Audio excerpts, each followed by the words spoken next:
Good afternoon বন্ধুরা, সবাই কেমন আছো? আবারও ছোট্ট একটা মিনি ব্লগ নিয়ে চলে এসেছি। আজ এসেছি অন্যরকম ব্লগ নিয়ে। এটা হলো ঘর ঝাড়ছিলাম। কারণ মহালয়ার আগে ঘর পরিষ্কার ঝাড়তে হয়, তো এবার আমি সপ্তাহে সপ্তাহে সব পরিষ্কার করে দিই। তারপর যখন চাদরটা তুলি তখন একবারে ফ্যান ট্যান সব পরিষ্কার করে নিই। তারপরে সানডে ছিল, ভাবলাম যে মাম্মামের আজকে অত চাপ নেই, মাম্মাম ড্রয়িংয়ে যাবে, তো সকালে আমি সব পরিষ্কার ঝেড়ে ঝুড়ে নিই। তো সকাল সকাল লেগে গেছিলাম ঝাড়তে। এবার মাম্মাম উঠে, ওকে তো না তুললে তো আমি ঘর ঝাড়তে পারবো না, তো ওকে তুলে দিয়েছি। তুলে ওকে হরলিক্স বিস্কিট দিয়েছি। ও জানলায় বসে হরলিক্স বিস্কিট খাচ্ছে আর আমার সঙ্গে বক বক করছিল। তো যাই হোক, দুজনে গল্প করছিলাম আর এই পরিষ্কার করছিলাম। ওকে বলছিলাম মাম্মাম যাও ডাইনিংয়ে গিয়ে খাও। ও বললো না, ওখানেই খাবে, আমার সঙ্গে গল্প করবে আর খাবে। তো বসে ওর সঙ্গে কথা বলছিলাম আর আমি ঘর যাচ্ছিলাম। তার মাঝে একটু এসে সবাইকে হাই করে যাচ্ছে।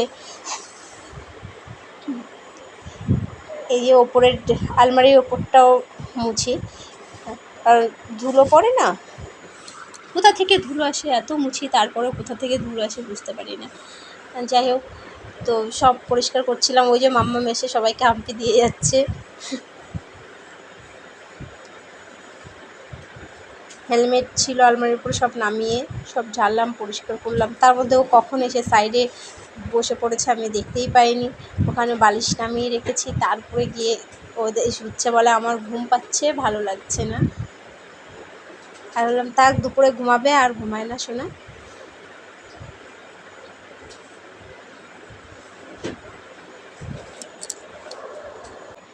বন্ধুরা, তোমাদের কি মহালয়ের মধ্যে কি সব ঘর ঝাড়া হয়ে গেছে, পরিষ্কার হয়ে গেছে? আমি করব করে সময় পাইনি। তারপরে এই আলমারিগুলো সব, এগুলো প্রত্যেক দিন মুছি। তো ওই ফ্যানটা সপ্তাহে একবার ঝাড়া হয়, ফ্যানটা সবসময় ঝাড়া হয় না। এসি এগুলো প্রত্যেক দিন মুছে নিই। তার মধ্যে আমি মুছছি আর মাম্মাম ও জানলায় ওখানে বসবে, বসে বসে আমার সঙ্গে বক বক করবে। তো ভালো, যাই হোক, ওর সঙ্গে বক বক করছি, কাজ করছি, টাইম পাস হয়ে যাচ্ছে, অত কষ্ট হয় না। এবার খাটের তলা সব ঝাড় দিয়ে পরিষ্কার করলো, কত নোংরা বেরোলো। এই যে খাটের তলায় ওই যে উনি পড়াশুনো করে আর খাতার পেজ ছিঁড়ে বাইরে ফেলে রেখেছে। তারপরে এলাম ডাইনিংটা একটু ঝাড়তে।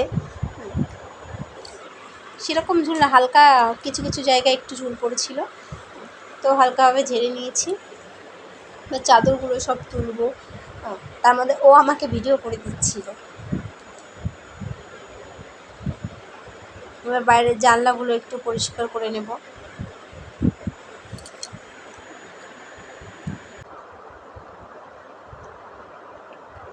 জানলার বাইরে না, পাশে মানে পাশের ফ্ল্যাটে ওখানে গ্যারেজ আছে, তো ওদের ওই গ্যারেজের এটা ঝুলটা না সব আমাদের জানলাতে টানে।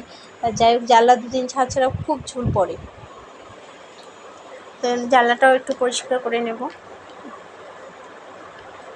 তার মধ্যে আজকে ওর পাপা বলে রেখেছিল বিরিয়ানি আর চিকেন চাপ খাবে।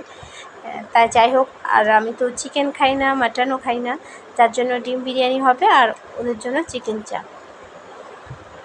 জানলাগুলো সব পরিষ্কার করে নিচ্ছিলাম, কারণ জানি আমার এগুলো করে তারপরে কাচতে হবে, রান্না করতে হবে, অনেকটা সময় লেগে যাবে।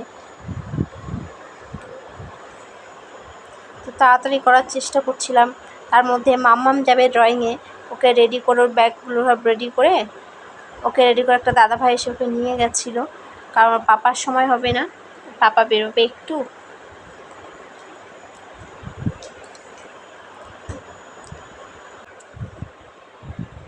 আবার চাদরটা তুলে দিয়েছিলাম, দিয়ে ঝেড়ে আবার পর্দাগুলো সব লাগিয়ে দিলাম। এবার সব কিছু ক্যামেরা ধরে করতেও একটু অসুবিধা হয়। ক্যামেরাটা রেখে আমি করছিলাম, বাট সবটা দেখাতে পারিনি, সব তো ওরকম নিখুঁত করে দেখানো যায় না, তো যতটা পেরেছি দেখানোর চেষ্টা করেছি। বিছনাটা ঝেড়ে এবার চাদরটা পেতে নেব।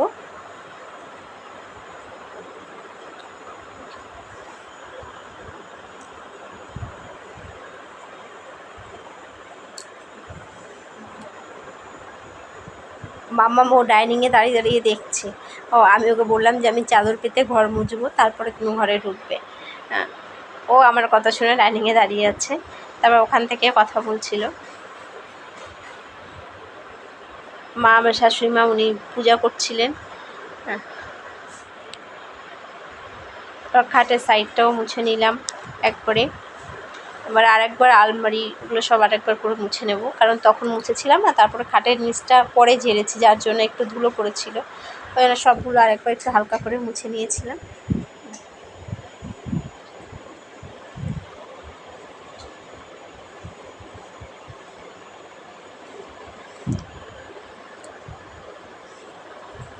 তারপরে আমি আবার কাজ করছিলাম, তার মধ্যে মাম্মাম মাঝে পিপির ঘরে চলে গেছিলো।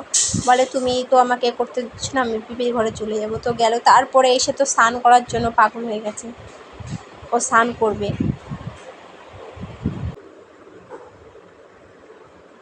তো পিপিদের বাড়ি গেছিলো বলে আমিও কিছুটা কাজ করে নিতে পেরেছিলাম।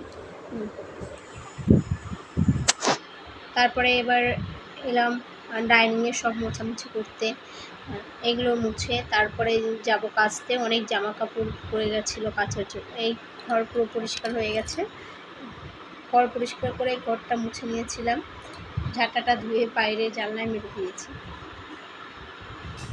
তারপরে এখানে যে 2 বালতি কাঁচা সব কাচলাম, কেচে এবার এগুলোকে নিয়ে যাব ছাদে। ওই ক্লিপ নিয়ে ওদেরকে দেখিয়েই দিই, কারণ ওর বাবার জামা ছিল কয়েকটি ভিজা, তার 2 বালতি, দুটো হাতে 2টো বালতি। তারপরে ক্লিপ নিয়ে চলে গেছিলাম ছাদে।